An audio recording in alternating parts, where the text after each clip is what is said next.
And we're back to me. Number 7. We're back to me, baby. Did Bombay Bicycle Club put out a album this year? You know who did? The boys from Australia, King Gizzard and the Lizard Wizard, fight B741. Is there a save it? I had to limit myself to one Australian slot. I don't give a fuck. Technically, two different bands. So hold on. I just want to get a count here. So you're at 3 Australian artists and 1 woman so far. Is that right? Is that the count for the people at home? So far, yes. Okay, so cool. far, yes. So far, yes. That's what I confirm. Great album. Yeah. Ernie, will you put like a ticker on the screen?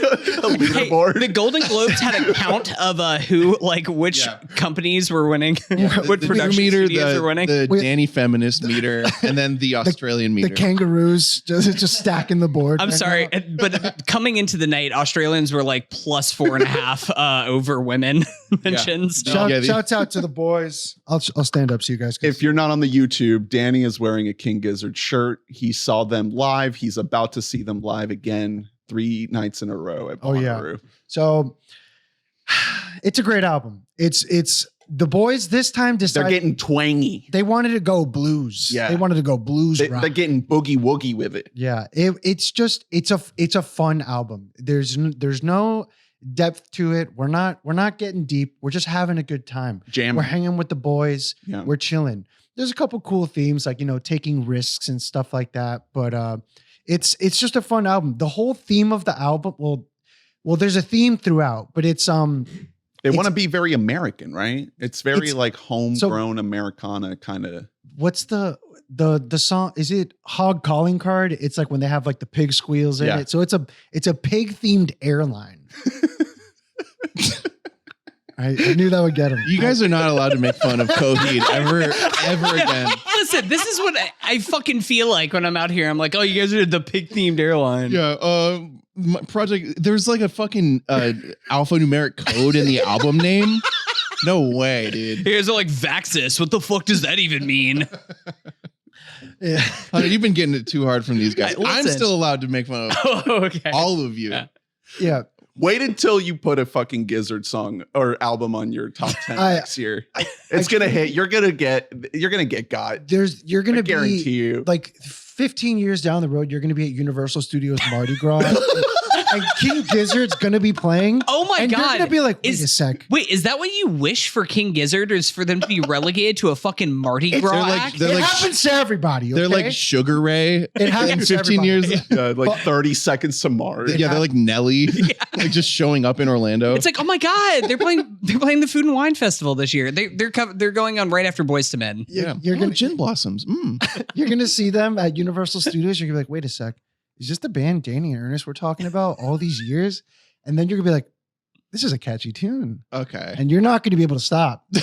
You're not gonna be able to stop. And you're gonna be like, wow, Nonagon Infinity. What's this? I like the band. Yeah. I don't dislike the band. I don't get as much. I think you guys are a lot closer to just being in. If you would let yourself, I feel like you could just get into like the string cheese incident. Yes. Like, you know what I mean? Yeah. I like jam music. Yeah. Like the thing this is just like that, but like with like cool guitar effects and like filters and stuff. But they do like, which is, I mean, that makes it better genre. to be honest. Like they do like every genre, and they decided to do blues rock this time.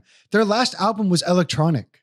You know? I know. They're cool. listen, they're a really cool band. I like the way them. that they are constantly reinventing themselves is very, very cool. And the way that they reinvent themselves, and it doesn't just feel like you're like getting like a neutered down version of the artist. Like I think the other person who this makes me think of is now I'm blanking on his name because I've had 2 high noons, but a guy who's made our list before is just Ty Segall. Ty Segall. Yeah. Ty Segall, where you just kind of don't really know what you're getting into from album You to don't album. know, but you know you're getting a lot of albums. Yes. And it's the same kind of thing. I think very similar. I'm following the Ty Segall field of things over the Gizzard side of things. But By the way, he put out a good album in 2024. So Ty Segall did? Yeah. That's a good I one. put an album on his list last year. I can't do it. No 2 years in a row. That's a rule that I have. hey, that's honestly part of why I find it hard to get into King Gizzard. It's like almost like how I felt about Game of Thrones, where it was like season 4, and I was like, I feel like it's too late. It's too late to get into it.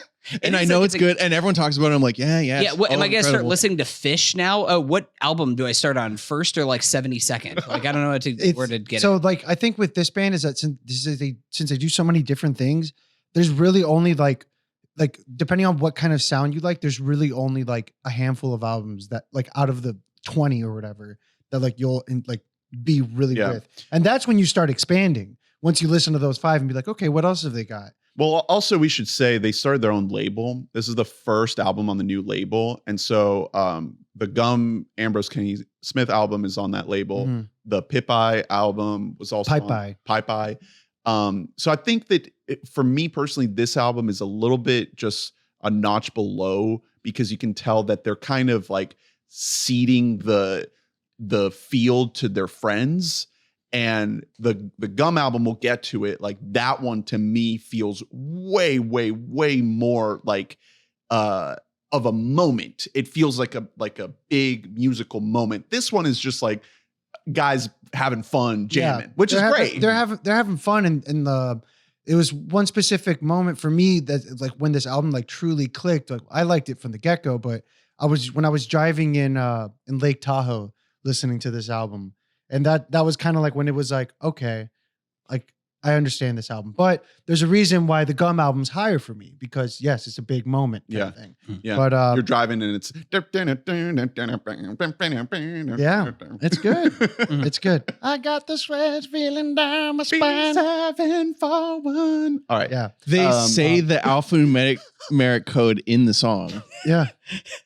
You guys are really are really pushing me. You really don't know how to like how to pull people into the cult. Hunter, this is what you sound like every time you talk about I don't know, code. man. I don't know about all this. Like, yeah, he actually wrote a comic book about the album. Oh, I would love a Gizzard comic book. Yeah, God, that would hit. So you hard. guys. God, I'm just saying, you guys are the y'all better same. shut You guys your are all the fucking same mouth. fucking person. I'll tell you though. Drew, you're no better. Drew, you're just like, well, there is this one artist. Well, it's not actually an artist. It's actually a woman on the street, and she's like banging a piece of sheet metal on the sidewalk. And I did sign her to a major label. I signed her to a 5. Yeah, that's the difference. My artists, I sign them. Okay. You know talent when you see it. My top 10 are all under my label. Yeah.